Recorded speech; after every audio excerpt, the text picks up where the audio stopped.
தினம்தோறும் விளக்கேற்ற நல்ல எண்ணெய் இதயம் நல்லெண்ணெய். இந்திய தலைமை தேர்தல் ஆணையர் ஞானேஷ்வர் குமாரை தகுதி நீக்கம் செய்யக்கூடிய நோட்டீஸை மக்களவை மற்றும் மாநிலங்களவை தலைவர்கள் ஏன் நிராகரித்தார்கள் என்பதற்கான காரணம் வெளியாகியுள்ளது.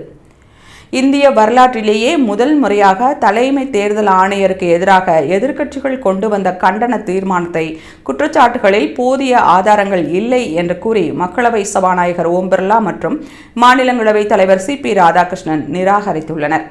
தலைமை தேர்தல் ஆணையர் ஞானேஷ் குமாருக்கு எதிராக திரிணாமுல் காங்கிரஸ் தலைமையில் காங்கிரஸ் உள்ளிட்ட ஹிந்தி கூட்டணி கட்சிகள் மார்ச் 12ஆம் தேதி கண்டன தீர்மான நோட்டீஸ் வழங்கின.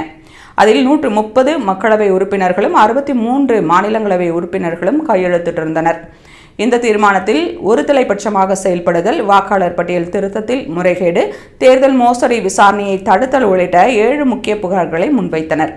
அந்த நோட்டீஸை ஆய்வு செய்த மக்களவை சபாநாயகர் ஓம் பிர்லா மற்றும் மாநிலங்களவை தலைவர் CP ராதாகிருஷ்ணன் ஆகியோர் அதை நிராகரிப்பதாக அறிவித்துள்ளனர். நீதிபதிகள் விசாரணை சட்டம் 1968 கீழ் தங்களுக்கு வழங்கப்பட்டுள்ள அதிகாரத்தை பயன்படுத்தி இந்த முடிவை எடுத்துள்ளனர். ஒரு அரசமைப்பு பதவியில் இருப்பவரை நீக்க தேவையான நிரூபிக்கப்பட்ட தவறான நடத்தை என்பதற்கு எதிர்க்கட்சிகளின் புகாரில் முகாந்திரம் இல்லை என்பதால் அதை அவர்கள் நிராகரித்துள்ளனர்.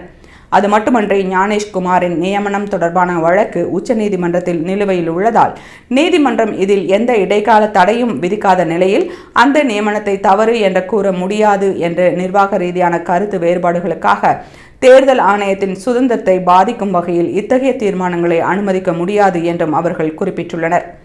அதற்கு எதிர்க்கட்சிகள் கடும் கண்டனம் தெரிவித்துள்ளன. ஜனநாயகம் கேலிக்கூத்தாக்கப்படுகிறது என்று திரிணாமுல் MP டெரிக் ஓப்ரையான் விமர்சித்துள்ளார்.